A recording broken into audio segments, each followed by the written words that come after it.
Fala pessoal, tudo bem com vocês? Eu espero que estejam todos bem. Estamos aqui para mais um vídeo. E nesse vídeo de hoje eu quero trazer um entendimento que o Senhor trouxe ao meu coração sobre uma questão que eu creio que está muito presente no nosso coração nos dias de hoje. A palavra do Senhor lá em Romanos 8:28, o apóstolo Paulo vem dizer que todas as coisas cooperam para o bem daqueles que amam a Deus. E a grande pergunta, a pergunta que não quer calar é: como fazer para eu entender e ver a bondade de Deus em meio ao sofrimento? Ver o controle de Deus em meio ao sofrimento.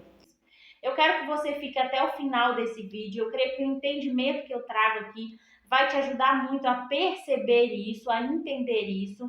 E eu não consigo trazer um entendimento de algo tão complexo em um vídeo de 1 minuto e meio no Instagram. Por isso eu estou gravando para o YouTube e eu espero que esse vídeo venha edificar a sua vida.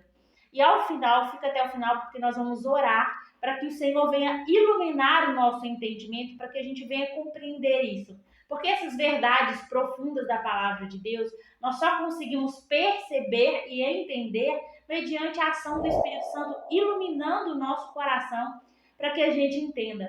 Não tem como a gente entender aquilo que Deus faz no sobrenatural com a visão humana. Então, peço que você fique até o final, entenda o contexto do que eu vou estar falando para que você possa receber essa luz na sua mente, porque nós temos visto muitos eventos grandes de sofrimento e à medida que vai se aproximando o final dos tempos, nós sabemos que o nível de sofrimento sobre a terra vai aumentar para que se cumpra tudo que o Senhor planejou e para que o homem perceba a ação de Deus e perceba Deus.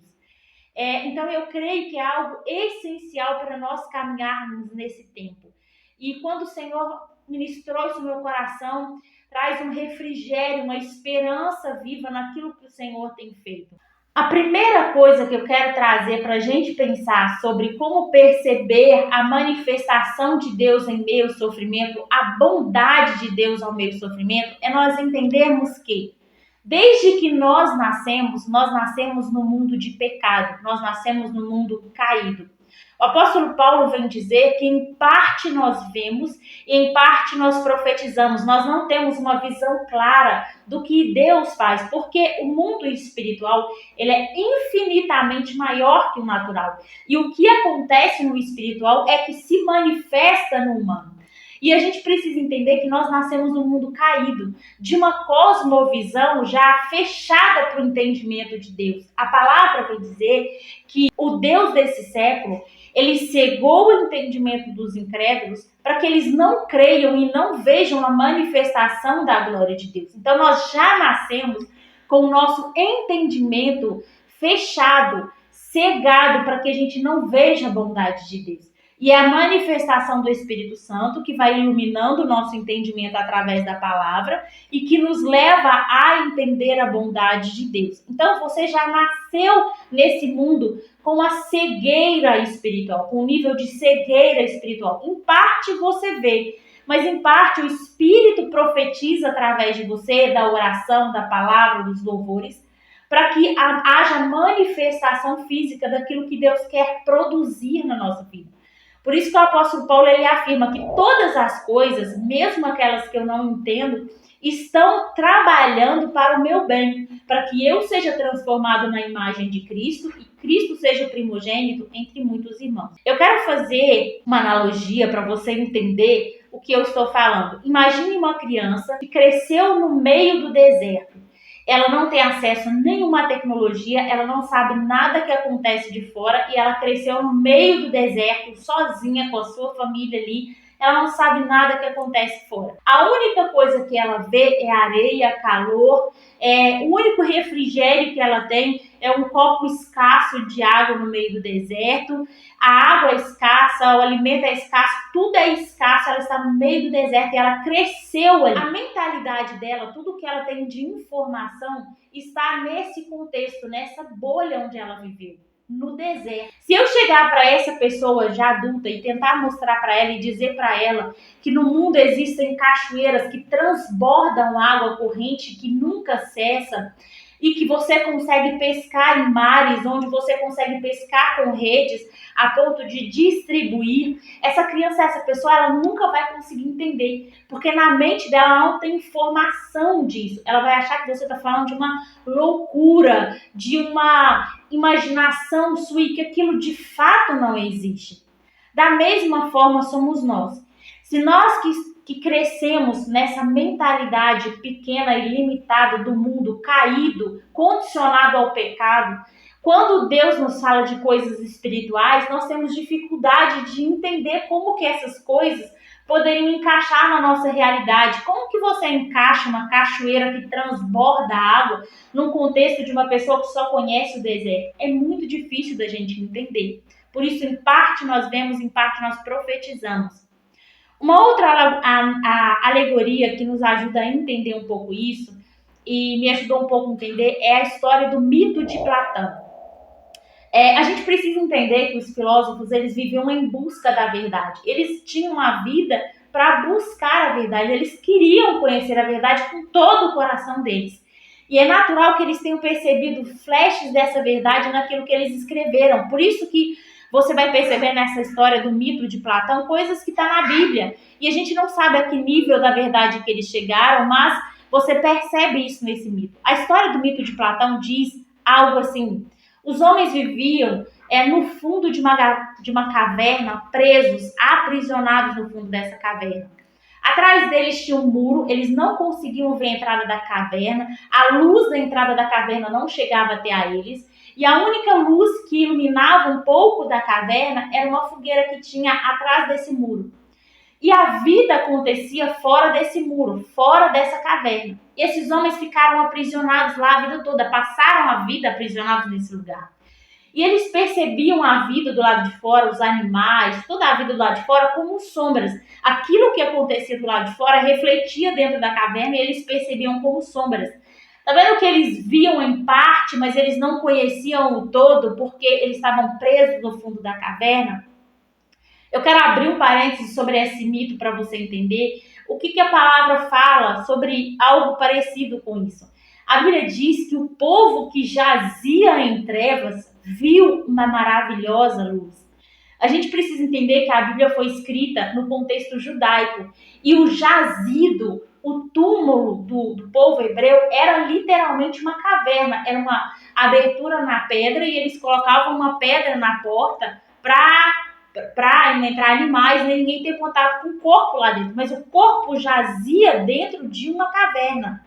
A gente vê isso muito claro na história de Lázaro, onde Jesus chega ao túmulo de Lázaro, numa pedra, uma caverna, manda retirar a pedra e manda Lázaro sair para fora. Então, quando a Bíblia fala que o povo que jazia em trevas viu uma maravilhosa luz, está falando desse contexto de jazer, um jazido de uma caverna. Isso se assemelha muito com o que Platão fala, ou seja, o que Platão fala, na verdade, que se assemelha com o que a Bíblia fala. O povo jazia em trevas. O povo estava ali perecendo, sem a vida plena lá fora, em trevas.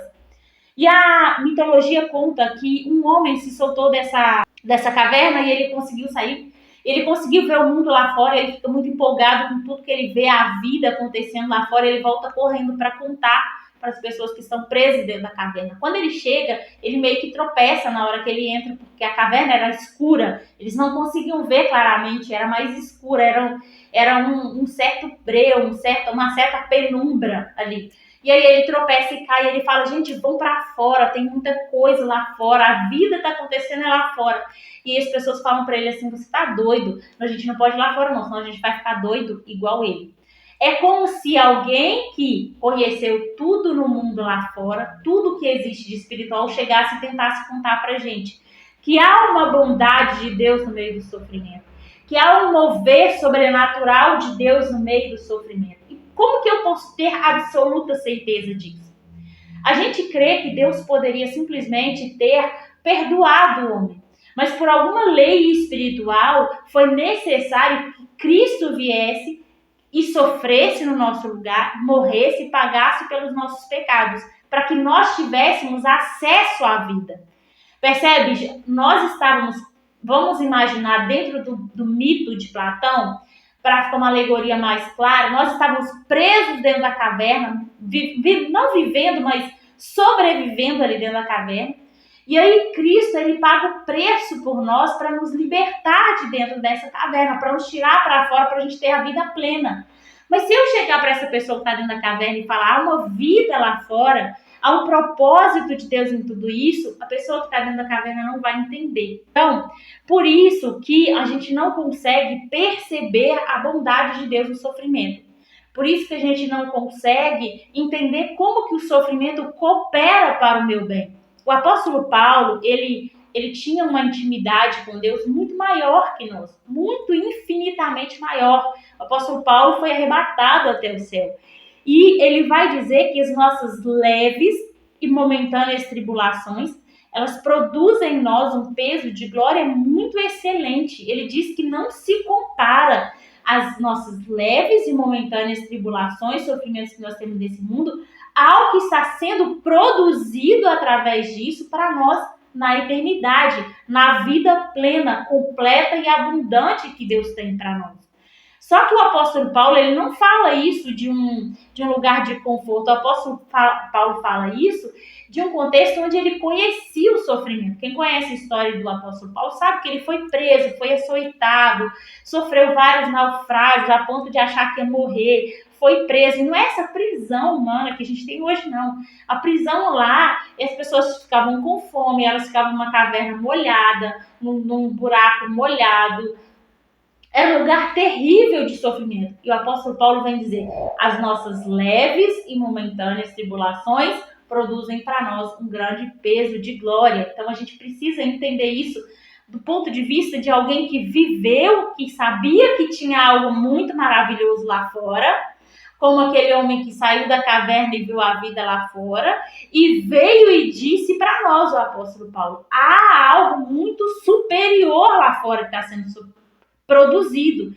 Isso que vocês estão vivendo aqui não é nada em comparação a isso. Creiam nisso. Um outro exemplo que nos ajuda a pensar sobre isso é hoje nós que cremos, que temos a fé, que cremos na presença de Deus, que cremos no quanto é agradável a presença de Deus. Muitas pessoas, elas querem que a gente deixe elas viverem deliberadamente no pecado e elas falam, eu gosto disso, é o meu prazer nisso, me deixa aqui, eu estou feliz aqui. É isso que eu conheço de prazer. Por quê? Dentro do mundo que nós vivemos, o mundo caído de pecado, os prazeres que nós conhecemos são, na maioria das vezes, os prazeres do pecado. A pessoa só consegue ter acesso ao prazer da presença, ao prazer da santidade, ao prazer da beleza de Cristo, quando ela consegue sair desse estado de caverna dela. E ela consegue acessar lá fora o superior, o espiritual. E aí ela consegue acessar um prazer muito superior. Lembrando do que Paulo fala, os leves e momentâneos sofrimentos é como esse prazer efêmero, passageiro, pequenininho que a gente tem aqui. E aí o que a pessoa fala? Me deixa aqui, eu quero que você me respeite e me deixa aqui. E ok, as pessoas são livres para viver isso. Mas imagina eu como mãe. O Bernardo chega para mim e fala assim, mãe, eu quero comer só bala a partir de hoje e assistir desenho, não quero fazer mais nada, porque eu tenho prazer nessas coisas. Eu, como pai, eu vou deixar o Bernardo viver uma vida comendo só bala, sabendo que aquilo vai matar ele. Aquele prazer momentâneo que ele está tendo e que se ele viver naquele prazer, ele vai morrer literalmente. Como é que eu, como pai, posso deixar o Bernardo numa situação dessa? Eu não vou deixar. Ainda que quando eu pego ele para tirar ele desse lugar, ele vai chorar, ele vai espernear, ele vai falar, você está tirando a minha alegria, você está tirando o meu prazer. Mas eu, como pai, não vou deixar. E é nisso que o apóstolo Paulo está dizendo. Todas as coisas cooperam para o bem daqueles que amam a Deus, dos que foram chamados de acordo com o seu propósito, pois aqueles que antemão conheceu, também os predestinou. Deus nos predestinou para sermos conforme a imagem de seu Filho. E para sermos a imagem de Cristo, Deus precisa tirar de nós esses prazeres momentâneos, essas seguranças humanas e falsas que nós temos no mundo. Hoje, o discurso tenha 7 fontes de renda para você ter uma segurança. É uma mentira. No momento de uma guerra, no momento de um terremoto, no momento de um tsunami, essas seguranças elas são muito frágeis. Se você não tiver Deus, o sobrenatural na sua vida, você vai sofrer muito do mesmo jeito que todo mundo. A gente viu isso na pandemia. Quem tinha milhões precisou de um respirador e quem tinha reais precisou de um respirador. É claro que há uma pequena diferença nisso aí, a questão dos acessos. Mas o que eu estou querendo dizer é que você ter uma segurança em algo que é infinitamente superior, que é o que nós cremos, que é Deus como Deus onipotente, onipresente e bom, amoroso, não se compara às nossas frágeis seguranças humanas. Então, muitas vezes, Deus permite que nós percamos essas pequenas seguranças humanas para a gente perceber que a nossa segurança mesmo está nele. E que somente nele nós podemos realmente ter vida e vida plena, vida com abundância. E além de entender que nós estamos num mundo caído, que a nossa mente é extremamente limitada, por isso que a gente não consegue ver a bondade de Deus no sofrimento, a gente precisa olhar para os homens de Deus e ver o amor que Deus tinha por eles. Por exemplo, Daniel. O próprio Senhor, a Bíblia fala do homem vestido de linho que chega para Daniel e fala assim: Daniel, você é muito amado. E apesar de Daniel ser um homem muito amado, olha todo o sofrimento que Daniel passou. Daniel é lançado na cova dos leões, mas por que Daniel é lançado na cova dos leões? Havia um propósito ali de salvar muitas pessoas. As pessoas estavam imersas na idolatria e Deus precisava usar alguém que tivesse condições de se manter firme na presença dele, crer no sobrenatural dele, para mostrar para aquelas pessoas que estavam perecendo que a idolatria levava elas à morte. E aí Daniel é lançado na cova dos leões, os leões não tocam em Daniel, e Daniel passa por esse sofrimento sendo muito amado por Deus. Deus amava Daniel. Vemos na história de José que a cada sofrimento que José passava, Deus fala, e Deus era com José. Vemos na caminhada do povo de Israel, da travessia do Egito, do mundo de pecado até Canaã, Canaã celestial, Deus dizendo o tempo todo, a nuvem do Senhor não se afastava das pessoas, nem a coluna de fogo à noite se afastava das pessoas. Deus está conosco no meio do sofrimento, Ele não permite sofrimento além do que nós podemos suportar. Então, independente do que eu passar, eu posso crer, e por isso que sem fé é impossível agradar a Deus. Eu posso crer, eu sei de algumas coisas, eu posso não saber de tudo, eu não vejo tudo, eu não entendo, a minha mente é limitada, não entende tudo, mas eu sei de algumas coisas. Deus é onipotente. Ele tem todo o poder no céu, na terra, no mar e debaixo da terra. Deus nos vê continuamente. A palavra fala assim, eu tenho o nome de vocês gravado na palma da mão. Ainda que uma mãe que amamenta se esqueça do filho que ela gerou, eu não me esqueço de vocês. Ele está nos contemplando 24 horas por dia. E outra coisa, Deus tem um propósito em tudo que Ele faz. Nada acontece debaixo do céu ao acaso. Deus tem um propósito em tudo que Ele faz. Então está acontecendo por um propósito. Eu posso confiar em Deus. E eu escolho confiar em Deus a partir disso. É fácil? Não é. Por isso que a fé é como a vida do cristão, é como a luz da aurora. Vai brilhando, brilhando até ser dia perfeito. Então agora eu quero orar ao Senhor, eu espero que você tenha entendido o que eu trouxe para a gente pensar. E eu quero orar ao Senhor para que o Senhor venha iluminar os olhos do nosso coração, para que nesse tempo os sofrimentos que estão acontecendo com outras pessoas e conosco não venha nos desanimar, não venha roubar a nossa fé, mas que a gente venha olhar e falar assim, eu sei que Deus está no controle, eu sei que Deus tem um propósito nisso, eu não consigo ver, eu não consigo entender, mas eu posso confiar sem ver. E outra coisa que Paulo fala também é que tudo que nós passamos aqui é momentâneo. Leves e momentâneos sofrimentos, leves e momentâneos. A travessia do povo de Israel foi importante ali no deserto? Foi, eles saíram do passado de escravidão, mas eles não viveram no deserto. Deus tinha uma Canaã celestial para eles viverem, é momentâneo. Gente, quando você chega aos 40 anos, você vê o quanto foi rápido esse tempo que passou. Você percebe a rapidez, eu creio que quanto mais você vai ficando mais velho, você vai percebendo o quanto a vida passa rápido. A nossa vida aqui é um momento, a Bíblia fala que é um momento, e a gente firmar o nosso coração nisso, nos ajuda a não sofrer tanto. Por que muitas vezes nós sofremos tanto? Porque nós temos pavor da morte. porque nós não vemos a morte como um passaporte para encontrar com Deus na eternidade para sempre.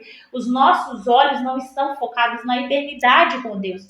Paulo diz, olhando não para aquilo que se vê, porque aquilo que se vê é temporal, é momentâneo, mas olhando, focando os nossos olhos naquilo que não se vê, porque o que não se vê é eterno. Então nós precisamos ter a nossa fé e o nosso olhar focado nessas verdades. Porque enquanto o nosso coração está agarrado nas seguranças humanas e terrenas e momentâneas, efêmeras e frágeis, toda vez que acontecer algo no mundo, e a gente tem visto acontecendo com mais frequência, que abala as nossas seguranças, nós ficamos extremamente abalados. E não é esse o plano que Deus tem para nós. Deus tem o plano de usar todas essas coisas para o nosso crescimento espiritual. Então eu quero que você ore comigo nesse momento e que o Senhor venha falar ao seu coração, que eu tenha conseguido transmitir aquilo que o Senhor falou comigo sobre isso. Pai, eu oro com meu irmão agora, Senhor. Eu oro com essas pessoas que vão orar comigo, Deus. E eu te peço, Senhor, em nome de Jesus, meu Deus, que os olhos do nosso coração sejam iluminados, Pai, para que nós venhamos de fato conhecer a esperança para a qual o Senhor nos chamou. E venhamos, Senhor, vislumbrar, venhamos, Senhor, desejar, almejar a herança do Senhor nos santos, aquilo que o Senhor preparou para nós, Pai. Fortalece-nos no homem interior, não nos deixa abalar a nossa fé com tudo que está acontecendo, Pai. Mas nos faz, Senhor, firmar cada dia mais, fortalecer cada dia mais a nossa fé no Senhor, para que o seu nome seja glorificado através da nossa vida, Pai. Que nós venhamos manifestar, Senhor, a plenitude, a luz do seu Espírito por onde nós andarmos, Pai. Em nome de Jesus, guarda o teu povo, em nome de Jesus, Pai, e nos leva ao pleno conhecimento da plenitude do Senhor nesse tempo. Em nome do Senhor Jesus, é o que nós te pedimos e te agradecemos. Fica com Deus. Se esse conteúdo fez sentido para você, é valioso para você, curte, compartilha, comenta para gerar engajamento, para que outras pessoas possam ter acesso a esse conteúdo. Deus te abençoe. Fica com Deus.